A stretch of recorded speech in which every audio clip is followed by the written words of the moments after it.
இப்பொழுது இந்த குடியுரிமை திருத்தச் சட்டம் மற்றும் இந்த என்ஆர்சி உள்ளிட்ட பல்வேறு சட்டங்கள் இந்த தேர்தல் நடைபெற்றிருக்கக்கூடிய அந்த காலகட்டத்திலேயே சில மாநிலங்களில் அமல்படுத்தப்பட்டன. ஹரியானா மற்றும் அசாம் உள்ளிட்ட பல்வேறு மாநிலங்களில் அமல்படுத்தப்பட்டன. ஆனால் இந்த தேர்தலில் அந்த மாநிலங்களில் அந்த தேர்தல் முடிவுகள் என்பது இந்த பாதிக்கப்பட்ட அந்த குடியுரிமை திருத்த சட்டத்தால் பாதிக்கப்பட்ட மக்கள் வாழும் மாநிலங்கள் மற்றும் இந்த அமலாக்கத்துறை நடவடிக்கையால் கைது செய்யப்பட்ட முதலமைச்சர்கள் இருந்த அந்த ஜார்க்கண்ட், டெல்லி போன்ற மாநிலங்களில் அந்த தேர்தல் முடிவுகளில் அதற்கான ஒரு அந்த எதிர்ப்புணர்வோ அல்லது அதற்கு மக்கள் அதை ஏற்றுக்கொள்ளாமல் இருந்ததற்கான சான்றுகளோ இல்லாத வகையில் அந்த தேர்தல் முடிவுகள் அமைந்திருக்கின்றன. டெல்லி, ஜார்க்கண்ட் மற்றும் அஸ்ஸாம் ஆகிய மூன்று மாநிலங்களிலுமே அந்த தேர்தல் முடிவுகள் மாறியதற்கு என்ன காரணம்? இந்த நடவடிக்கைகளுக்கு அவங்க மக்கள் அது சரியான நடவடிக்கை முடிவு எடுத்து விட்டார்கள் என்பது போல தான் இந்த தேர்தல் முடிவுகளை பார்க்கும்போது தெரிகிறது. நீங்கள் என்ன நினைக்கிறீங்க சார்?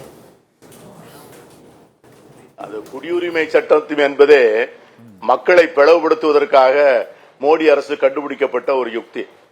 அதை பொதுவாக அந்த குடியுரிமை சட்டத்தை பற்றி சிறுபான்மை மக்களை தவிர மற்றவர்கள் அதை பற்றி பெரிதாக சிந்திப்பதும் இல்லை, அதை பெரிதாக கவனத்தில் எடுத்துக் கொள்வதும் இல்லை. ஆனால் டெல்லியை பொறுத்தவரை இந்த முறை என்ன நடந்தது என்று சொன்னால், அந்த மக்கள் குடிநீருக்காக படுகின்ற மிகப்பெரிய சிரமம்.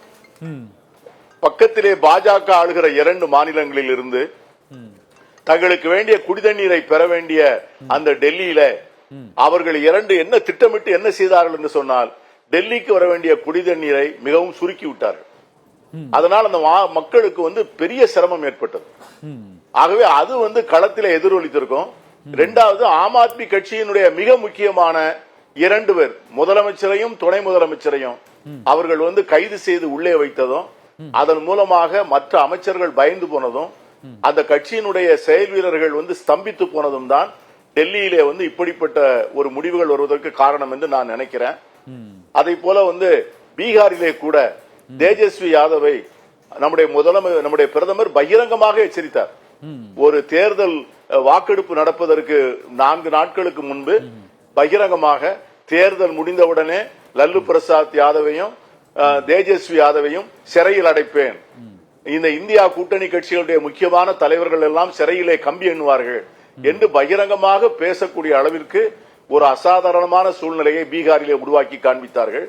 ஏற்கனவே பீகார்ல நிதிஷ்குமாருடைய அரசு, ஆகவே அங்கே இந்தியா கூட்டணி முறையாக செயல்பட்டு வாக்காளர்களை சந்தித்து வாக்குகளை திரட்ட முடியவில்லை.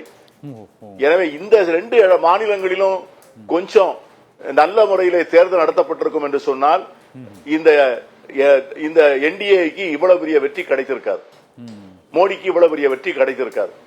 ஆகவே அந்த வகையிலே இந்த தேர்தல் ஆணையமும் ஒன்றிய அரசும் செயல்படாமல் இருந்த ஜனநாயக நிறுவனங்களும் தான் இதற்கான பொறுப்பை எடுக்க வேண்டும்.